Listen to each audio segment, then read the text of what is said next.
Have you ever wondered what happens to a military base after it's no longer needed? Across the United States, from the deserts of California to the forests of Maine, entire towns once built for soldiers, workers, and their families now sit eerily silent. These are America's military ghost towns. Abandoned communities with secrets buried in their walls, and histories the government would rather we forget. Today, we'll uncover the hidden history behind these forgotten places. What is a military ghost town? Unlike ordinary ghost towns that faded with the gold rush or collapsed industries, military ghost towns were born out of national defense. Entire neighborhoods, schools, hospitals, and even movie theaters were constructed for the war effort. But when the bases shut down, families were forced to leave. Streets that once buzzed with life became desolate. These aren't just ruins. They are frozen snapshots of American history. When we hear the phrase, ghost town, most of us picture dusty Wild West streets, shuttered saloons, and collapsed wooden shacks left behind by gold prospectors. But military ghost towns are different. These towns were not built by pioneers chasing fortune, they were built by the U.S. government. Often in a hurry, with one purpose, to serve the military machine. Imagine entire neighborhoods springing up almost overnight. Rows of identical houses for officers and their families. Schools filled with the children of soldiers. Movie theaters. Bowling alleys, hospitals. Churches, everything a small city would need. But instead of lasting generations, many of these towns existed for only a few years or decades. Why? Because the military's needs change. A base might be critical during a war, but useless in peacetime. A missile site might be state-of-the-art one year, then obsolete the next. A desert camp might train thousands of soldiers, only to be abandoned once the battlefront shifts. When the military moves out, the people leave too.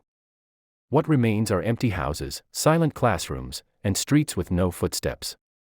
Unlike regular ghost towns, which slowly fade away as industries collapse, military ghost towns often vanish abruptly. One day they're full of life. The next, they're deserted. This sudden abandonment leaves behind an eerie atmosphere, as if time itself froze the moment the last soldier closed the door.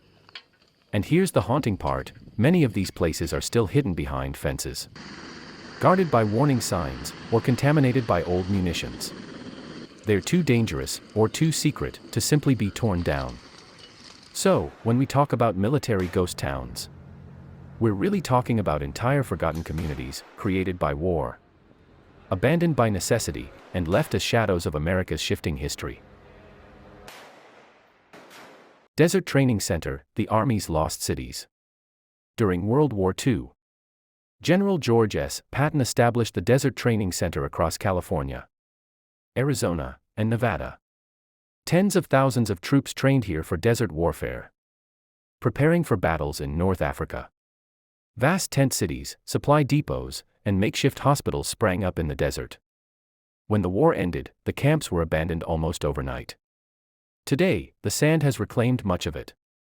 Crumbling stone foundations and rusted vehicles remain as haunting reminders of the largest military training ground in U.S. history. The atomic frontier, towns built for the bomb. During the Cold War, secret military towns sprouted across the country. One of the most infamous is Los Alamos, New Mexico, home of the Manhattan Project. Unlike traditional ghost towns, Los Alamos still thrives today. But many of the satellite communities that supported the atomic program were dismantled and left behind. Similarly, in Nevada, the town of Mercury was built to house workers at the Nevada test site, where over 900 nuclear tests were conducted. At its peak, Mercury had schools, bowling alleys, and even a small airport. Now, it's closed off to the public, an abandoned relic of America's nuclear age. Fort Ord, a forgotten California city, on the coast of Monterey Bay. Fort Ord once housed over 50,000 troops.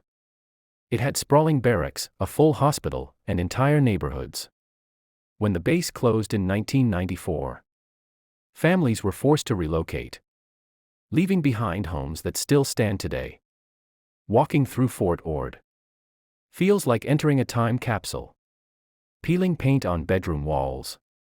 Children's toys left in overgrown yards.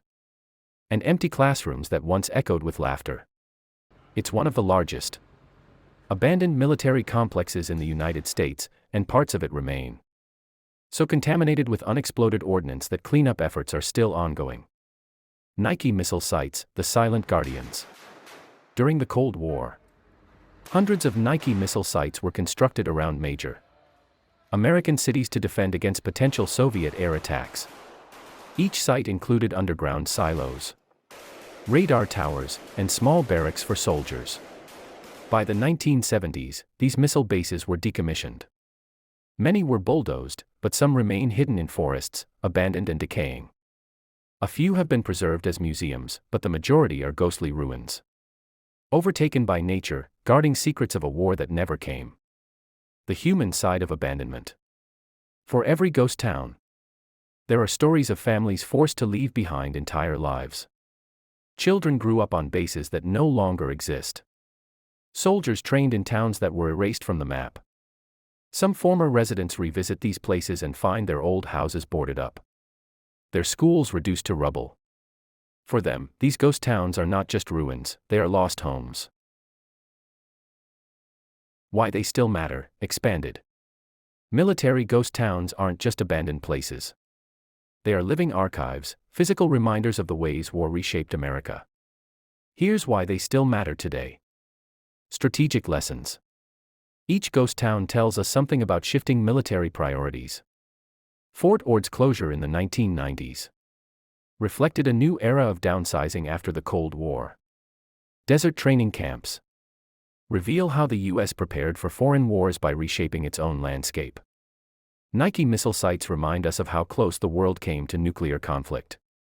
Studying these sites helps historians, strategists, and even modern military planners understand how defense needs evolve over time, and how quickly entire communities can be made obsolete. Environmental wounds. When the military leaves, it rarely leaves clean. Fort Ord is still littered with unexploded ordnance. Mercury, Nevada remains radioactive in places. Abandoned missile silos leak toxic chemicals into the soil. These ghost towns are cautionary tales. The cost of war lingers long after the soldiers are gone. Forgotten communities. Behind every abandoned barracks and schoolhouse are human lives. Generations of families grew up on bases that were later erased. For them, these towns aren't just history, they're personal. Many veterans return to find their childhood homes collapsing, their playgrounds overgrown with weeds. These ghost towns are painful reminders that military policy doesn't just affect soldiers. It affects entire families. Hidden heritage. Most Americans don't even know these places exist. They are not on tourist maps. Many are fenced off, guarded, or simply forgotten. Yet they hold pieces of national identity, stories of sacrifice, innovation, and the darker consequences of power. Preserving some of them, at least in memory, is a way of honoring not just the military machine, but the people who lived and died in its shadow. Final thought. In the end, military ghost towns matter because they connect the present to a past that is often uncomfortable. They remind us that wars don't just happen overseas, they leave scars here at home. The empty streets, crumbling houses, and silent barracks are more than ruins. They are warnings. They are lessons. And they are history we cannot afford to forget. Scattered across the country, hidden behind fences, deserts, and forests, these ghost towns remind us of a truth often forgotten. Even the most powerful institutions can vanish. And when they do, all that remains are the echoes of the past. This is the hidden history of America's military ghost towns. If you enjoyed this journey into forgotten history, don't forget to like, share, and subscribe for more deep dives into the past. And let me know in the comments, would you ever explore one of these abandoned military towns? Or would you rather leave them to the ghosts of history?